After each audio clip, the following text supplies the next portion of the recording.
कोलकाता के RG Kar medical college में junior doctor की दुष्कर्म के बाद हत्या का मामला अब राष्ट्रीय मुद्दा बन चुका है।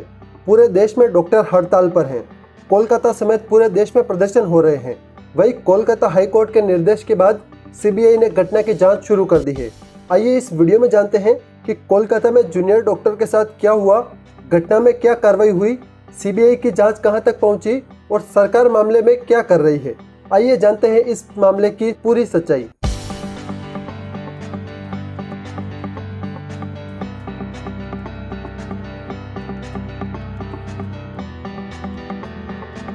I'm a junior doctor from Arjikar Medical College, and in light of the recent protests, I as a student of Arjikar would... तो देखिए 9 अगस्त 2024 सुबह करीब 7 बजे कॉल डिटेल रिकॉर्ड के मुताबिक ठीक यही वो वक्त था जब आरजीकर अस्पताल के प्रिंसिपल डॉक्टर संदीप घोष के मोबाइल पर पहला फ़ोन आया था। फ़ोन करने वाला अस्पताल का ही एक स्टाफ था। उसने डॉक्टर घोष को पहली बार ये जानकारी दी कि चेस्ट मेडिसिन डिपार्टमेंट में तैनात ट्रेनी जूनियर डॉक्टर की लाश सेमिनार हॉल में पड़ी हुई है। पूरी जानकारी देने के बाद फ़ोन कट जाता है। अगले कुछ मिनटों में फ़ोन करने वाला अब डॉक्टर घोष को व्हाट्सएप पर जूनियर डॉक्टर की लाश की तस्वीर भेजता है। लाश तब तक सेमिनार हॉल में ही पड़ी थी। डॉक्टर संदीप घोष आरजीकर अस्पताल से लगभग आधा घंटा की दूरी पर फूल बागान इलाके में रहते हैं। खबर मिलने के बाद ही वो अस्पताल जाने के लिए तैयार होने लगते हैं। उधर सेमिनार हॉल में पड़ी लाश की खबर अब तक पूरे अस्पताल में फैल चुकी थी। तमाम doctor, junior doctor, trainee doctor, medical staff और यहाँ तक कि अस्पताल के बाकी कर्मचारी भी सेमिनार हॉल पहुँच चुके थे। लेकिन डॉक्टर और मेडिकल स्टाफ होने के बावजूद और क्राइम सीन की अहमियत जानने के बावजूद हर कोई जाने अनजाने में क्राइम सीन के सबूतों को अपने जूतों, चप्पलों और हाथों के निशान से मिटाता रहा। लाश के इर्द गिर्द शायद ही ऐसी कोई चीज़ हो जिस पर भीड़ ने अनजाने में अपनी निशानियां ना छोड़ी हो। ये वो पल था जब सबूतों के साथ सबसे ज़्यादा खिलवाड़ हुआ। इधर डॉक्टर संदीप घोष फोन पर जानकारी मिलने के बाद लगभग सुबह 8 बजे ही अस्पताल पहुंच चुके थे। वो भी सीधे सेमिनार हॉल में जाते हैं। जूनियर डॉक्टर की लाश अब भी वहां वैसे ही पड़ी थी, क्योंकि अस्पताल में मौजूद डॉक्टरों ने पहले ही नब्ज और धड़कनों से ये पता लगा लिया था कि जूनियर डॉक्टर अब जिंदा नहीं है, इसलिए लाश अपनी जगह पर पड़ी रही। अस्पताल के अपने तमाम खास लोगों से बात करने के बाद डॉक्टर घोष ने पहली बार सुबह 9 बजे खुद ही पुलिस को जूनियर डॉक्टर की लाश की जानकारी दी। चश्मदीदों के मुताबिक सेमिनार हॉल में पहली बार सुबह 6 बजे लाश देखी गई थी। अस्पताल के प्रिंसिपल डॉक्टर घोष को 7 बजे लाश की जानकारी मिली, जबकि उन्होंने सुबह 9 बजे पुलिस को फ़ोन किया। यानी लाश देखे जाने के पूरे 3 घंटे बाद पहली बार पुलिस को लाश की जानकारी दी गई थी। 9 अगस्त 2024 सुबह 10:53 यही वो वक्त था जब पहली बार आरजीकर अस्पताल से जूनियर डॉक्टर की मां को पहली बार फ़ोन किया गया।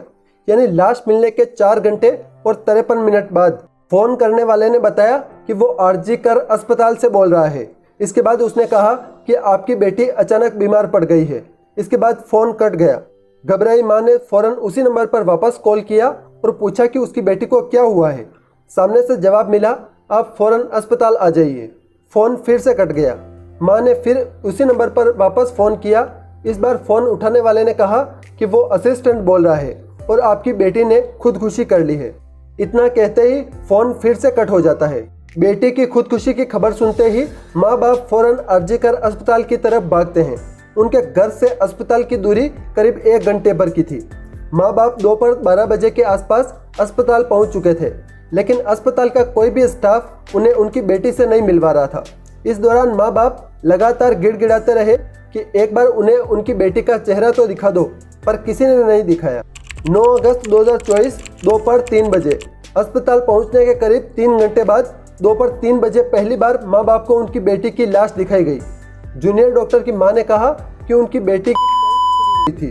पूरे जिस्म पर कपड़े का सिर्फ एक टुकड़ा था। हाथ टूटे हुए थे, आंख और मुंह से खून निकल रहा था। लाश देखते ही मौके पर ही मां ने डॉक्टरों से कहा, यह सुसाइड नहीं मर्डर है, मेरी बेटी का कत्ल किया गया है। लाश की हालत ही कुछ ऐसी थी कि उसे देखकर कोई भी ये आसानी से बता सकता था कि यह मर्डर है। तो फिर अस्पताल ने जूनियर डॉक्टर की मां से सुबह 2 बार झूठ क्यों बोला? पहला झूठ ये कि वो बीमार है और दूसरा कि उसने खुदकुशी की है। तो जिस असिस्टेंट ने जूनियर डॉक्टर की मां से ये बात कही थी उसे शुरुआत में जब कोलकाता पुलिस ने पूछताछ की तो उसने अपनी सफाई में ये कहा कि क्योंकि डॉक्टर की मौत हो चुकी थी इसलिए वो घर वालों को सीधे ये सच्चाई नहीं बताना चाहते थे, इसलिए उन्हें अस्पताल आने को कहा गया। पर यहाँ पर सवाल ये उठता है कि अगर डॉक्टर की मौत को ही छुपाना था तो पहले कॉल में बीमार होने की बात कहने के बाद दूसरी बार खुदकुशी की बात क्यों कही? असिस्टेंट के पास इसका जवाब नहीं था। बाद में जूनियर डॉक्टर के पिता को वो सेमिनार हॉल भी दिखाया गया जहाँ से उनकी बेटी की लाश मिली थी।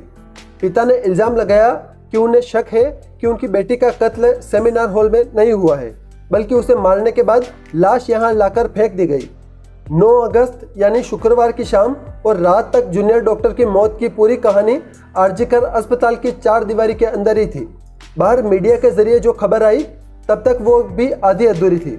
कोलकाता पुलिस ने भी शुरुआती टाइम में केस की जांच को जिस तरीके से लेना चाहिए वैसे नहीं लिया। फिर धरना प्रदर्शन होने लगे। धरना प्रदर्शन और आंदोलन की शुरुआत सबसे पहले उसी आरजीकर अस्पताल से शुरू हुई जहां जूनियर डॉक्टर की लाश मिली थी, लेकिन फिर देखते ही देखते पूरे देश के डॉक्टर इस आंदोलन में शामिल हो गए। अब उंगली अस्पताल प्रशासन से हटकर पहले ममता सरकार, फिर कोलकाता पुलिस, इसके बाद कोलकाता के पुलिस कमिश्नर की तरफ घूमने लगी। फिर बीच में कोलकाता हाई कोर्ट आ गया और आनन फानन में मामला सीबीआई को सौंप दिया गया। सीबीआई की टीम भी फौरन दिल्ली से कोलकाता पहुंच गई और जांच शुरू कर दी। अब आपके मन में ये सवाल आया होगा कि सीबीआई क्या जांच कर रही है, और सवाल ये भी कि सीबीआई से पहले कोलकाता पुलिस ने क्या जांच की थी। तो पहले कोलकाता पुलिस की जांच की बात करें, क्योंकि जांच की शुरुआत कोलकाता पुलिस ने ही की थी। कोलकाता पुलिस के मुताबिक जब वो 9 अगस्त की सुबह 9:15 बजे के आसपास सेमिनार हॉल पहुंचे तब वहां उसे जूनियर डॉक्टर की लाश के पास उसका मोबाइल फ़ोन, लैपटॉप और एक ब्लूटूथ नेक बैंड मिला था। पर जूनियर डॉक्टर के मोबाइल से कनेक्ट करने पर पता चला कि ये ब्लूटूथ उसका नहीं बल्कि किसी और मोबाइल से कनेक्टेड है। इसके बाद सबसे पहले पुलिस ने अस्पताल की 3री मंजिल पर मौजूद सेमिनार हॉल के एंट्री और एग्जिट दरवाजे की तरफ जाने वाले तमाम सीसीटीवी कैमरों को चेक किया। सेमिनार हॉल के अंदर कोई सीसीटीवी कैमरा नहीं था, लेकिन कुछ कैमरे ऐसे थे जो सेमिनार हॉल की तरफ जाने वाले रास्तों पर लगे हुए थे। इन कैमरों में कई लोग 3री मंजिल पर सेमिनार हॉल की तरफ जाने वाले कॉरिडोर में आते जाते नजर आए। कोलकाता पुलिस ने सबसे पहले उन्हीं से अपनी जांच शुरू की। पूछताछ में पता चला कि कैमरे में आया एक शख्स के अलावा बाकी सभी अस्पताल के ही स्टाफ हैं, और वो इकलौता शख्स जो बाहरी था उसका नाम संजय रॉय है। कोलकाता पुलिस का एक सिविक वॉलंटियर संजय रॉय बाद में अस्पताल के ही करीब पुलिस के एक चौकी में सोता हुआ मिला। चौकी से पुलिस ने उसके वो कपड़े बरामद किए जो वो धुल चुका था, लेकिन उसके जूते पर खून के कुछ निशान मिले। संजय रॉय के मोबाइल से जब मौके से मिले ब्लूटूथ नेक बैंड को कनेक्ट किया गया तो वो फौरन कनेक्ट हो गया। कोलकाता पुलिस को यकीन हो गया कि संजय रॉय ही कातिल है। उसे गिरफ्तार कर लिया गया। उधर डॉक्टरों का आंदोलन अब जोर पकड़ता जा रहा था। इस बीच पोस्टमार्टम रिपोर्ट भी सामने आ गई। रिपोर्ट में मौत की वजह गला घोटना बताया गया। की पुष्टि के लिए जूनियर डॉक्टर और संजय रॉय डीएनए सैंपल भी फॉरेंसिक लैब में भेज दिए गए। पर इसी बीच एक डॉक्टर ने यह बयान दिया कि जूनियर डॉक्टर के वेजाइना से वाइट लिक्विड मिला है। उन्होंने दावा किया कि म्यूकस और 2-3 चीज़ों को छोड़ दे तो ज़्यादातर लिक्विड। इतनी बड़ी मात्रा में मौजूदगी का हवाला देते हुए डॉक्टर ने दावा किया कि मामला का है। डॉक्टर के इस बयान के बाद से ही थ्योरी हर तरफ घूमने लगी। फिर हुआ यूं कि कोलकाता पुलिस ने पोस्टमार्टम के बाद आनंद फानन में जूनियर डॉक्टर का अंतिम संस्कार भी करवा दिया। घर वालों का इल्ज़ाम है कि जिस शमशान में अंतिम संस्कार होना था वहाँ 3 अर्थियाँ पहले से थी। कायदे से पहले उनका अंतिम संस्कार होना था, लेकिन कोलकाता पुलिस के दबाव की वजह से पहले जूनियर डॉक्टर का ही अंतिम संस्कार करा दिया गया। कोलकाता पुलिस की इस जल्दबाजी ने भी जूनियर डॉक्टर की मौत की साजिश को और हवा दे दी। हालांकि कोलकाता पुलिस ने इस जल्दबाजी पर सफाई भी दी। कोलकाता पुलिस का कहना था कि क्योंकि जूनियर डॉक्टर की मौत के बाद से ही आंदोलन जारी था, इसलिए पुलिस ने लॉ एंड ऑर्डर को देखते हुए ऐसा किया। हालांकि तब इसके लिए माँ बाप से इजाज़त ले ली गई थी। कोलकाता पुलिस की जांच पर इसलिए भी उंगली उठी क्योंकि संजय रॉय की गिरफ्तारी के बाद पुलिस ने एक तरह से केस को सुलझाने का दावा करते हुए केस क्लोज करने का लगभग मन बना लिया था, जबकि लोगों को ऐसा लगा कि ऐसा करके पुलिस आरजीकर अस्पताल के प्रिंसिपल समेत बड़े लोगों की गलतियों को छुपाने की कोशिश कर रही है।